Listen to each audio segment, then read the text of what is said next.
Et salut tout le monde, c'est Dorian et on se retrouve aujourd'hui pour une toute nouvelle vidéo sur Dorian Talk où on va parler de cul. Ça fait longtemps, vous n'êtes pas surpris, et aujourd'hui on va refaire un j'ai déjà, j'ai jamais. Vous m'avez posé vos dilemmes sur YouTube, sur Twitter, sur les différents réseaux sociaux, donc je réponds à vos questions.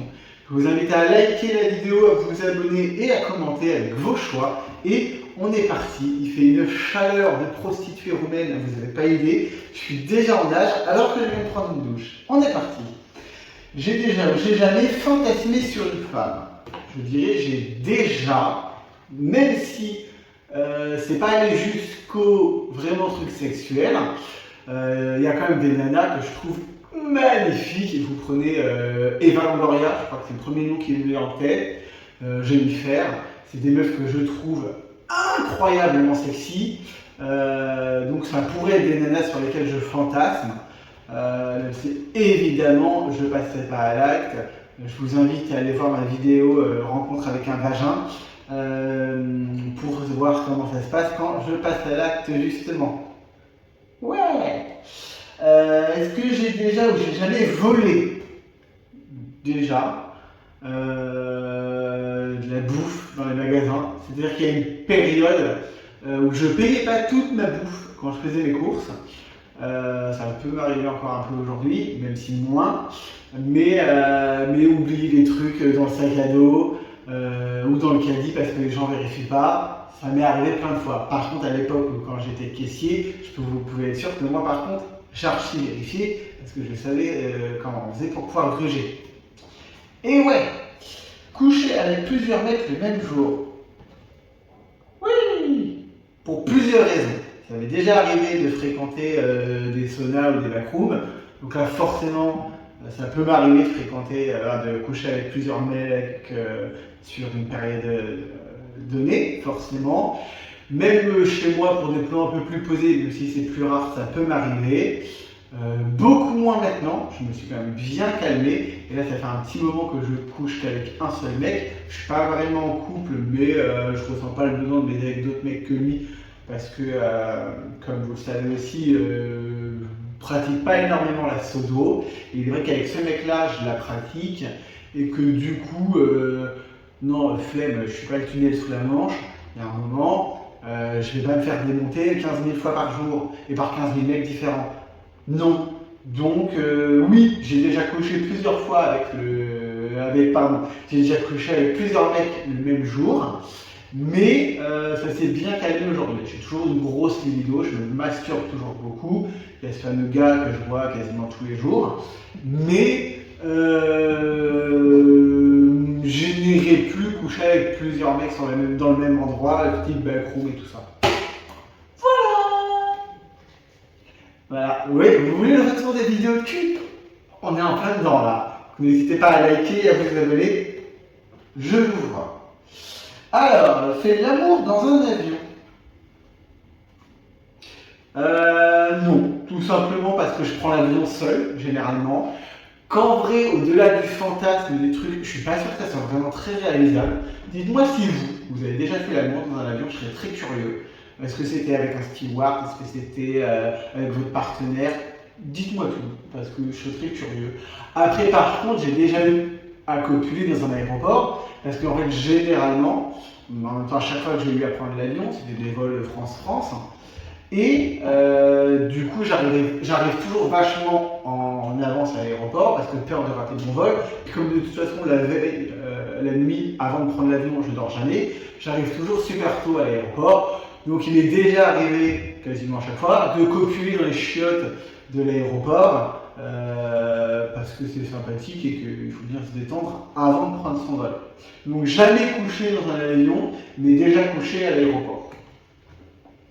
Simuler un orgasme. Ça peut m'arriver, alors là vous allez me dire, oui mais pour un mec, gna gna gna gna gna gna gna. Si, déjà parce que moi je fais une très grosse différence entre l'éjaculation et l'orgasme. C'est pas parce que j'éjacule que j'ai un orgasme. Déjà, on pourrait détailler plus ce truc-là, dites-moi ce que vous en pensez. Donc déjà il y a ce point numéro 1.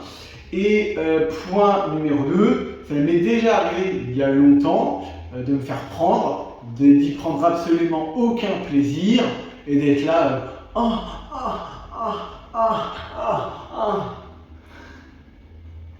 Voilà, ça fera un très bon short. Donc ça m'est déjà arrivé de surjouer le plaisir que je pouvais y prendre parce qu'en vrai, j'y prenais pas de plaisir. Maintenant, j'ai réglé le problème, je fais quasiment pas et quand je le fais, généralement, c'est parce que j'ai envie de le faire avec ce mec-là et que je sais que ça va être bien.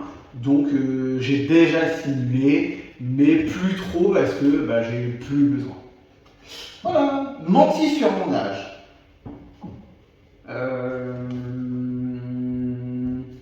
Alors oui, mais pas vraiment. C'est-à-dire que je me faisais pas chier sur les applications. Alors techniquement, je suis toujours inscrit sur les applications, mais je m'en sers plus. Mais je me fais pas chier tous les ans à changer mon âge. Du coup, oui. Après, j'ai jamais menti sur mon âge pour rentrer en boîte, ce genre de choses, parce que déjà, je vais pas vraiment en boîte. Ou pour pouvoir pécho. Ça, non. Fais une sextape.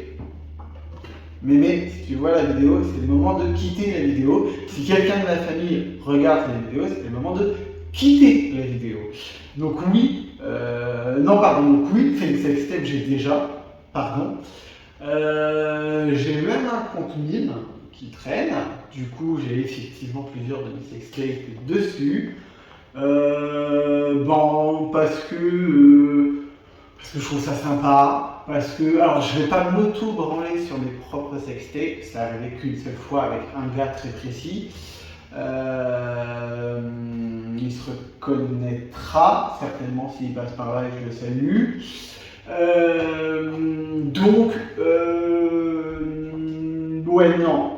Donc oui, j'ai des sextapes qui sont disponibles du coup sur Mime, lien sur Twitter. Ouais, auto-promo. Et donc oui, après c'est rigolo. Et c'est comme tout, c'est le côté parler à la vidéo après, l'idée de savoir que je peux donner du plaisir à un mec qui va se branler sur ma vidéo, ça me fait un peu kiffer.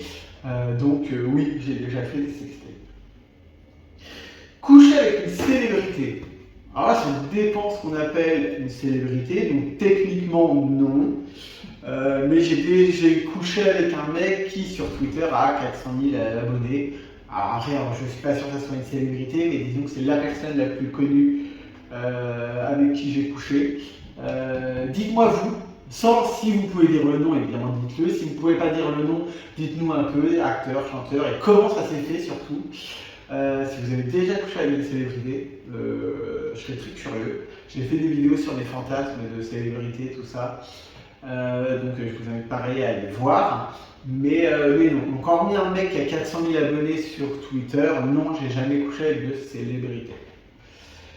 Vous avez des questions les gars? Bon, après on a la communauté qu'on mérite, je passe ma vie à parler de cul, que ce soit en vrai ou avec des gens, hein, donc que ce soit en vrai ou avec vous, je veux dire. Donc forcément, pratiquer l'uro. Oui, 9 fois sur 10, c'est moi qui fais sur mon partenaire. Comme pour le scato, alors là ça arrive quasiment jamais, j'y prends pas un plaisir sexuel, but le plaisir mental est cool parce que c'est de la soumission extrême et quand tu as un rapport et tu as un jeu de domination et de soumission avec ton partenaire, je trouve ça cool de voir jusqu'où mon partenaire est capable d'aller dans la soumission. Et l'uro et la scatologie, c'est quand même la soumission extrême de mon point de vue. Donc j'ai déjà fait de l'uro, c'est rigolo, ça mange pas de pain, et si mon partenaire est content, c'est le cas. Je l'ai déjà dit, et c'est comme ça que je conçois la sexualité. Je prends mon plaisir par le plaisir de mon partenaire. Donc si mon partenaire est excité par le fait de se faire uriner dessus, pourquoi pas. Je ferai plus trop de scatologie, parce qu'en plus ça demande une organisation, machin, donc ça je ferai plus trop, mais l'uro, pourquoi pas. Si vraiment ça fait plaisir à mon partenaire, je peux le faire. Et la dernière, vous êtes des grands malades, fouetter mon partenaire ou être fouetté. Alors non, moi tout ce qui est à coup de martinet ou de choses comme ça, c'est non. Ça fait mal, ça laisse des traces, c'est non. Bête, vous sentez la vie arriver. Ça peut m'arriver, ça a pu m'arriver, parce qu'en vrai ça fait longtemps. Pareil, si le mec me demande d'être un peu violent, je peux claque, fessé, crachat, tout ça, je peux. Pareil, j'y prends un plaisir plus psychologique que sexuel, mais dans l'absolu, je peux. Voilà, on a fini. Je vous remercie pour vos questions. On n'est pas surpris, mais quand même. J'espère que cette vidéo vous a plu. Dites-moi un peu vous dans les commentaires ce que vous avez fait, ce que vous n'avez pas fait. J'espère que ce retour aux vidéos un peu plus olé olé vous aura plu. Si c'est le cas, likez, commentez, abonnez-vous, partagez la vidéo. Voilà, et on se dit à très vite pour une nouvelle vidéo. Olé olé. Même s'il n'y aura que ça qui arrive, mais il y en a aussi qui arrivent. Et n'hésitez pas à aller checker les shorts que je mets, parce que je parle aussi de cul sur short. Pas que, mais je parle aussi de cul sur short. Donc c'est un petit onglet pareil sur ma page YouTube. Donc n'hésitez pas, je sais toujours pas parler, mais ce coup-ci ça arrive qu'en fin de vidéo. Voilà, n'hésitez pas à aller voir tout ça. Je vous fais des gros bisous et je vous dis à bientôt. Ciao!